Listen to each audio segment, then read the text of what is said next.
প্রত্যেক শাখার কিশলয় এবং সহজপাঠ বিভাগের 2023 সালের বার্ষিক পরীক্ষার ফলাফল অনুযায়ী প্রথম 3 জন স্থানাধিকারীর একক উপস্থাপনা।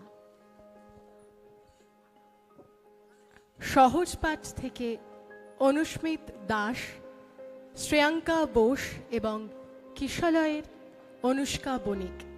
এখন আমরা শুনে নেব আমাদের ছোট ছোট সেই কাব্যায়নের সদস্যদের একক আবৃত্তি।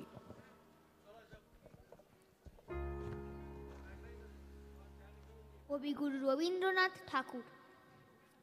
এখনো তো বড় হইনি আমি, ছোট আছি ছেলে মানুষ বলে। দাদার মতো অনেক মস্ত হব বড় হয়ে বাবার মতো হলে। দাদা তখন পড়তে যদি না চায়, পাখির ছানা পোষে কেবল খাঁচায়, তখন তাকে এমনি বকে দেব, বলবো তুমি ভারী দুষ্টু ছেলে, বলবো তুমি চুপটি করে পড়ো। যখন হব বাবার মতো বড়, তখন নিয়ে দাদার খাঁচাখানা ভালো ভালো পুষ্প পাখির ছানা। 10:30 যখন যাবে বেজে, নাবার জন্যে করবো না কো তারা।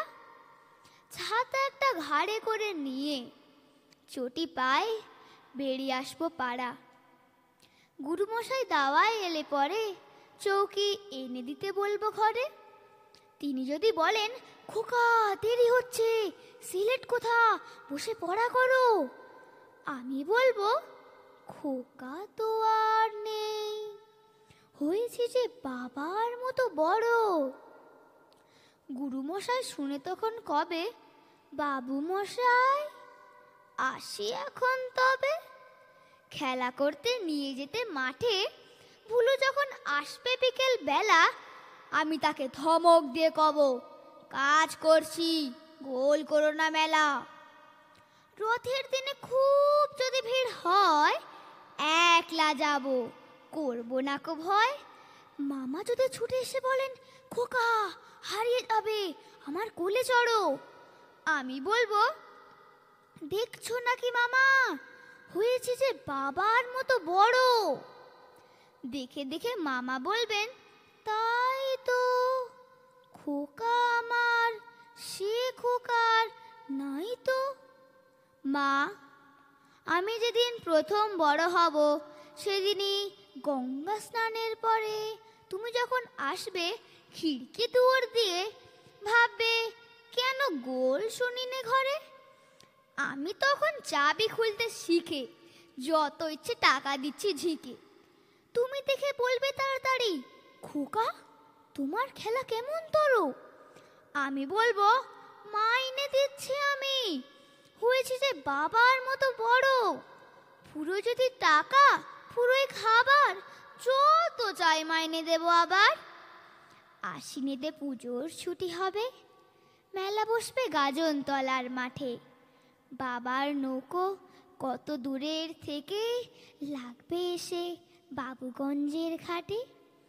বাবা মনে হয় ভাববে সোজাসুজি, খোকা তেমনি খোকাই আছে বুঝি। ছোট ছোট রঙিন জামা জুতো কিনে এনে বলবে আমায় পরো। আমি বলবো, দাদা পড়ুক এসে, আমি এখন তোমার মতো বড়। দেখছো নাকি যে ছোট মাপ জামার, পড়তে গেলে 8 হবে যে আমার।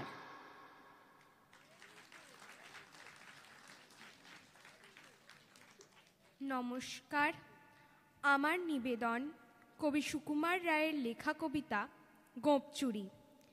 হেড অফিসের বড় বাবু লোকটি বড় শান্ত, তার যে এমন মাথার ব্যামো কেউ কখনো জানতো। দিব্যি ছিলেন খোশ মেজাজে, চেয়ারখানি চেপে, একলা বসে ঝিমঝিমিয়ে হঠাৎ গেলেন খেপে। আতকে উঠে হাত পা ছুড়ে চোখটি করে গোল, হঠাৎ বলেন, গেলুম গেলুম আমায় ধরে তোল। তাই শুনে কেউ বদ্যি ডাকে, কেউ বা হাঁকে পুলিশ, কেউ বা বলে কামড়ে দেবে সাবধানেতে তুলিস। ব্যস্ত সবাই এদিক ওদিক করছে ঘোরাঘুরি। বাবু হাঁকেন, ওরে আমার গোপ গিয়েছে চুরি। গোপ হারানো আজব কথা, তাও কি হয় সত্যি? গোপ জোড়া তো তেমনি আছে, কমেনি এক রত্তি। সবাই তাকে বুঝিয়ে বলে, সামনে ধরে আয় না। মোটেও গোপ হয়নি চুরি, কখনো তা হয় না। রেগে আগুন, তেলে বেগুন তেড়ে বলেন তিনি, কারো কথার ধারধানি নেই, সব বেটাকেই চিনি। নোংরা ছাঁটা, ক্যাংরা ঝাঁটা, বিচ্ছিরি আর ময়লা, এমন গোপ তো রাখতো জানি শ্যামবাবুদের গয়লা। এ গোপ যদি আমার বলিস, করবো তোদের জবাই।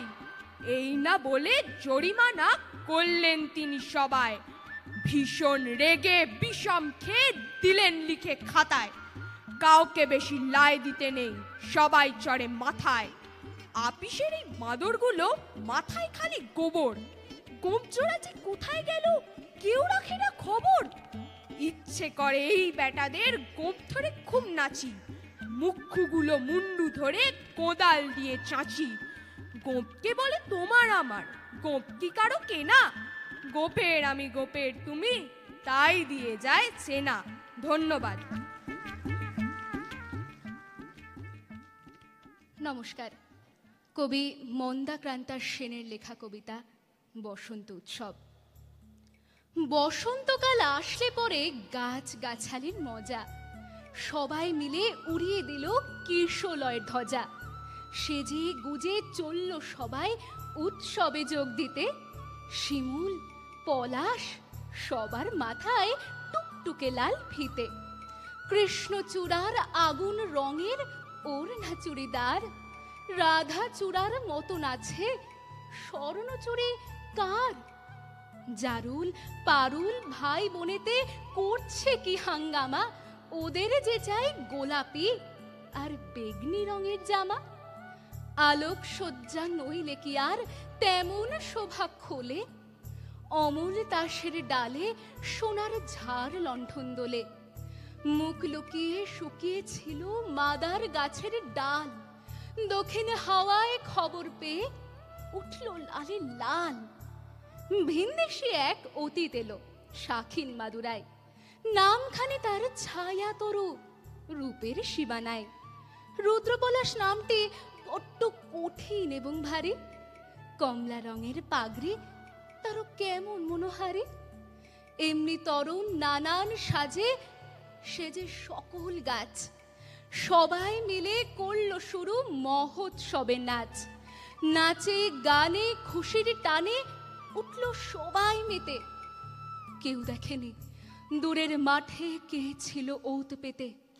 হিংসুটে এক কালবৈশাখী হঠাৎ এলো তেরে, ঝাঁপিয়ে পড়ে গাছ গাছালির সজ্জা নিল কেড়ে।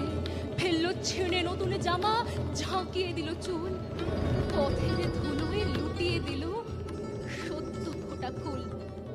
ধ্বংসলীলা সাঙ্গ করে উধাও হলো শেষে।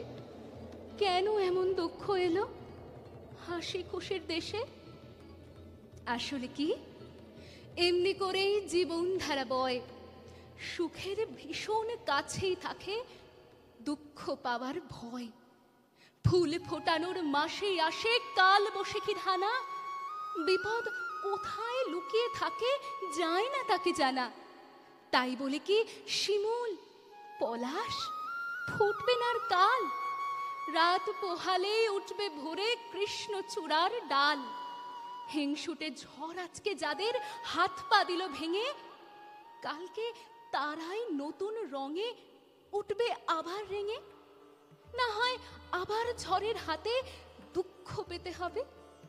ফুল ফুটিয়ে যাবেই তারা বসন্ত উৎসবে। নমস্কার।